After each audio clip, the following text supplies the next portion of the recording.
जी ठीक है भट्टी साहब, G20 कंट्री के अंदर हम जाते हैं भीख मांगने के लिए और बड़ा फ़ख्र से बताते हैं हमें भीख मांगने का बड़ा तजर्बा है ना जी।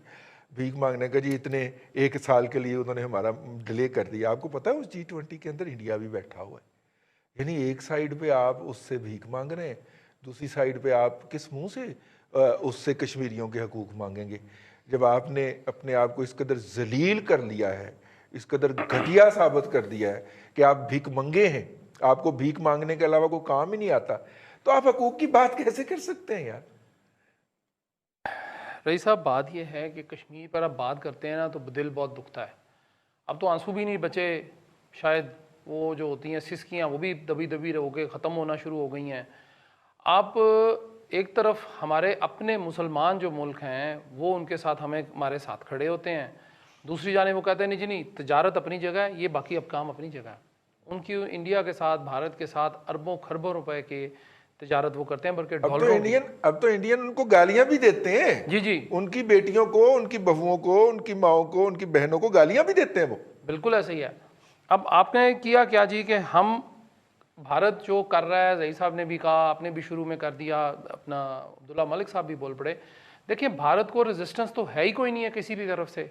कोई इंटरनेशनल फोरम मुझे बता दें जिसने उसको रेजिस्ट किया हो, कोई इंटरनेशनल लीडर बता दें जिसने ये काम किया हो। और दूसरी बात यह है कि आप देखें कि कश्मीर में, मकबूजा कश्मीर में जिसको हम कहते हैं, उसमें वहाँ पे टारगेट क्लिनजिंग हो रही है। एथनिक क्लिनजिंग तो अपनी जगह है, टारगेट क्लिनजिंग कर रहे हैं। वो टारगेट करते हैं बंदे को, जिस तरह कराची में माजी में, अल्लाह माफ़ करे, जिस तरह टारगेट किलिंग हुआ करती थी, ये बिल्कुल उसी तरह वहाँ पे वो क्लिनजिंग कर रहे हैं। टारगेट करते हैं, पूरा एरिया साफ़ कर देते हैं, उसके बाद अगले एरिया को पकड़ लेते हैं। वो लोगों में खौफ और रास इस तरह का उन्होंने फैला दिया है। और हम जो हैं, हम सिवाय इसके कि शायद बयान भी अब नहीं देते। नहीं लगते आपको वैसे सब जो चीजें, जो माहौल बन रहा है, हम कह रहे हैं जी कोई बात ही नहीं, अमन ही नहीं है, ये करतारपुर पकड़े जी, आप हमारे साथ तस्वीर तो खिंचवाएं। वो बहादुर सर्वस उनके प्राइम मिनिस्टर तस्वीर नहीं खिंचाते, हम फॉर्मर प्राइम मिनिस्टर को पकड़ लेते हैं यार। कोई उनका हाजिर सर्विस क्रिकेटर नहीं आता, हम रिटायर्ड क्रिकेटर को पकड़ के जफ्फियां डाल रहे होते हैं हम। बल्कि अरसलान भट्टी साहब, इस बात पे भी आप थोड़ा सा ऐड कीजिएगा कि हमने जो अच्छे बच्चे वाला रोल अडॉप्ट कर लिया ना, कि दुनिया में कह रही है कि देखे ना पाकिस्तान, हम दुनिया को कहते हैं कि देखे हम तो आपको इंट्रीग नहीं हो रही, हम कोई फैसिलिटेटर नहीं है, हम तो अच्छे बच्चे हैं, हमारा कोई ये हिसाब इंडिया कर रहा है। इस बात थोड़ा डालिए ना जी। और साथ में भट्टी साहब ट्रेंड हम चलाते हैं कि अफगान आएंगे और तुम्हें मारेंगे, मेरा बड़ा भाई आएगा गज़वा हिंद करेगा और तुम्हें मारेगा। मैं इसलिए कहता हूँ जी कि बड़े भाई साहब अगर आ भी गए ना तो वो अपना न्याज में से हिस्सा लेंगे और निकल जाएंगे। बड़े भाई साहब ने पहले हमें रगड़ा देना है यार। वो मसला ये कि इन अकल के अंतों को पता नहीं है, वो यहाँ से है। अब उसके बाद जी आप कर लीजिए जी। उसके बाद ये है जी कि अभी आप देखिए कि हमने कुलभूषण यादव की, आपने शुरू में बात की थी, मैं उस तरफ आ रहा था, कश्मीर पे तो आप सारे बोल पड़े। अब मसला ये है जी, कुलभूषण यादव को हमने पकड़ा हुआ है, सालों साल से पकड़ा हुआ है। हम तस्वीर पे उसका नाम पढ़ रहे होते हैं। उसके बाद मियां नवाज शरीफ को गद्दारी का भी कह दिया कि जी वो भारत से मिल गए हैं, मोदी साहब नाम नहीं लिया, शादी पे आ गए, वो नाम नहीं लेते। हाँ, अब हमने क्या किया जी कि अब मुझे बता दें कि पिछले 21 माह से कुलभूषण यादव जो है वो क्या कर रहा है। वो क्या वहाँ पे परेड कर रहा है, वो वहाँ पे क्या कोरोना वायरस के खिलाफ लड़ रहा है, या वो क्या वहाँ पे मनी लॉन्ड्रिंग कर रहा है, या और तो और कोई केसेस तो नहीं बना रहा नैब के बैठकर वहाँ पे, पता नहीं वो कर क्या रहा है, मेरी समझ में नहीं आई। मुमकिन है, लेकिन अब हमने तो उसका 21 माह से नाम नहीं लिया। आप उनका, हमारा वो बंदा अगर पकड़ ले गई तो वो 21 मिनट 21 सेकेंड लगाते हैं उसको एलिमिनेट करने पे कि जी है या नहीं है, शक था, उड़ा दो। आपने सारा कुछ कर लिया। इंटरनेशनल कोर्ट ऑफ जस्टिस में भी आपने पैसे बहुत सारे लगा दिए। वो जमान साहब जो हमारे लॉयर हैं, जो कौंसल हैं हमारे, उन्होंने इंटरनेशनल कोर्ट ऑफ जस्टिस में हमारा इनका केस भी प्रेजेंट किया, जैसा भी किया, अच्छा या बुरा बात की बात है, उन्होंने रुकवा लिया उसको। आपने अब तक उसके ऊपर, चलें कश्मीर तो छोड़ दें, आपने उसके ऊपर क्या किया? कोई लॉबिंग की आपने इंडिया के खिलाफ? अपने जो इस्लामी ममालिक की सिर्फ जो 46 हैं उसमें ही कर लें, बाकी छोड़ दें, अमेरिका छोड़ दें, बरतानिया, उन्होंने हमें नहीं कुछ भी घास डालनी है। वो तो हमें समझते हैं कि हम लिखते तारीख हैं, वो पढ़ी खैरात जाती है। अगर उसको उल्टा कर लें आप तारीख को तो वो खैरात पढ़ी जाती है। तो हम तो खैराती लोग हैं, हमें तो ज़कात के ऊपर हमारा गुजारा है। रमज़ान में आप देख लें जितने इश्तार अस्पतालों के, हर बंदा ज़कात मांगने चला हुआ है।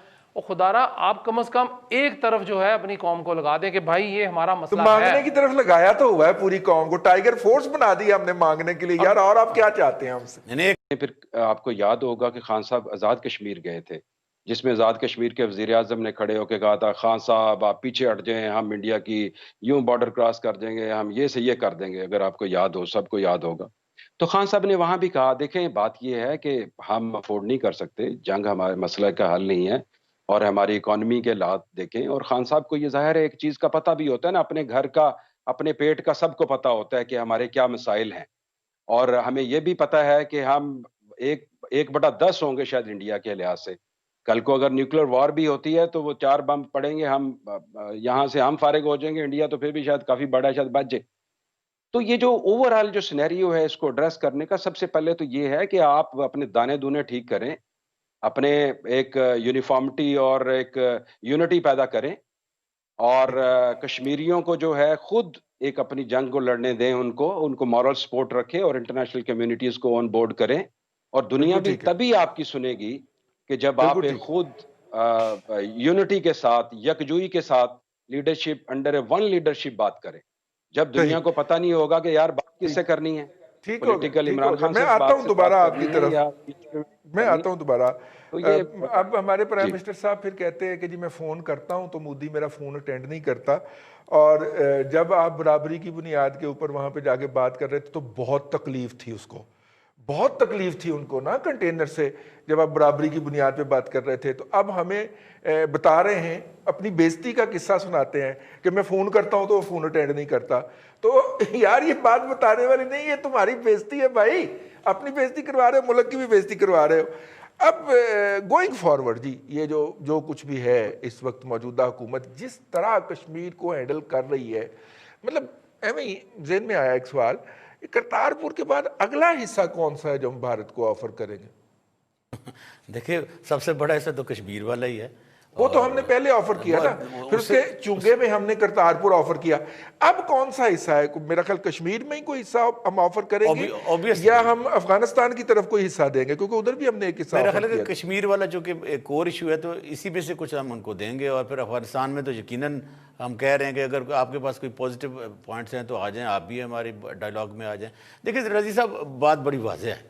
ये कहा करते थे कि पिछले हुक्मरान गद्दार हैं, चोर हैं, लुटेरे हैं, कश्मीर को बेच दिया, इनके यहाँ फैमिलीज़ की शादियों पे मोदी आता है, ये फ़लाँ है फ़लाँ है फ़लाँ है। भाई मान लिया उनको, हम जो कुछ आपने कहा, हमने कहा जी ठीक है, मोहर लगा कर उनको हमने घर भेज दिया। देखिए अब तो आप 17, 18, 19 माह से अब तो आप हुकूमत में हैं।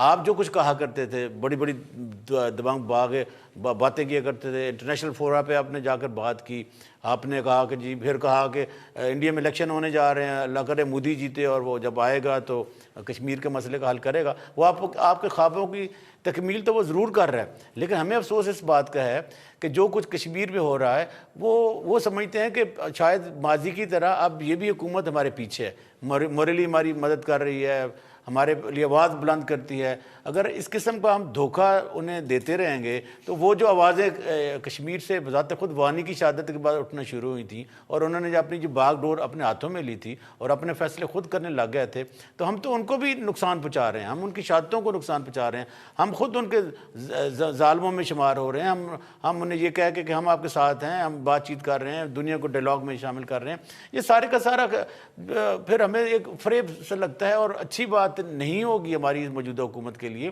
कि कश्मीरियों को वो इस झांसे में रखे, मैं तो झांसे ही कहूँगा, झांसे या धोखे में रखे कि वो हमारी इस धोखाधड़ी पे रहते हुए अपने तमाम को गवा बैठे, और फिर हम तो हमारा तो कुछ नहीं जाएगा क्योंकि हम तो बेच चुके हैं। लेकिन एक बात ज़रूर है रजी साहब कि मोदी ये कहने में हक भी जाने में है कि पाकिस्तान के साथ हमारे अच्छे तल्लुकात हैं। अभी मौजूदा हालात में हमने उनको मेडिसिन भी भेजी हैं, और कश्मीर पे अब वो कोई इंट्रीग भी नहीं कर रहा है, कोई वो नॉन स्टेट एक्टर को सपोर्ट भी नहीं कर रहा है, और कश्मीर में कोई हमारे लिए मसाइल पैदा नहीं कर रहा है। तो हमारा एक अच्छा दोस्त है इमरान खान, अल्लाह करे कि 5 से अगले भी इसको मिलें ताकि कश्मीर का मसला हमारी फेवर का हल हो जाए। तो कौम को अब सोचना होगा, उन लोगों को जो कश्मीर की बात करते हैं, जो हमारी जैसे जमात इस्लामी है और लोग हैं जो कश्मीर के लिए दर्द रखते हैं, और हम तो ह्यूमन राइट्स वाले हैं, हम तो उस जुल्म तशद्दुद का बिल्कुल उसको मजम्मत करेंगे, लेकिन हमें मजम्मत अपने मौजूदा हुकूमत के रवैयों की भी करनी चाहिए। बिल्कुल ठीक है। अपना अगर आपको याद हो चौधरी ज़हीर साहब, जब मुशर्रफ साहब मुसल्लत हुए थे इस कौम के ऊपर, तो उस वक्त कश्मीर के अंदर यही चला था सिलसिला, और वहाँ पे कश्मीरी मुजाहिदीन के लीडरशिप को चुन चुन के मारा गया था। और उस वक्त भी ये था कि शायद उसके अंदर हमारी भी कोई कंसेंट शामिल थी। और उसके बाद हालांकि इंटरनेशनल बॉर्डर पे हम आईवाल टू आईवाल बैठे हुए थे, लेकिन कश्मीर के अंदर जो टारगेट किलिंग हुई थी, उन्होंने पूरी कश्मीरी क़यादत को उठा के रख दिया था। जब तक मुशर्रफ साहब हुकूमत में रहे हैं, कश्मीर के अंदर भारत के लिए कोई मुश्किल क्रिएट नहीं हुई, और जैसे ही वो रुखसत हो गए हैं तो कश्मीर के अंदर फिर मसाइल शुरू हो गए हैं भारत के लिए। तो सेम रिपीट हो रही है जी तारीख फिर एक दफ़ा, कि फिर मुझे ये लग रहा है कि मुशर्रफ साहब के वर्सा चूंकि आ गए दोबारा इक़्तिदार के अंदर, तो वो टारगेट किलिंग हो रही है जी वहाँ पे कश्मीरी क़यादत की। Your take. देखिए 47-48 की जो जंग हुई थी, आपको याद होगा, वहां पे भी जाके काफी सारे अपराइजिंग मूवमेंट शुरू हो गई थी। जो जेन्युइन कश्मीरी थे उनको पता नहीं था, उन्होंने इंडियंस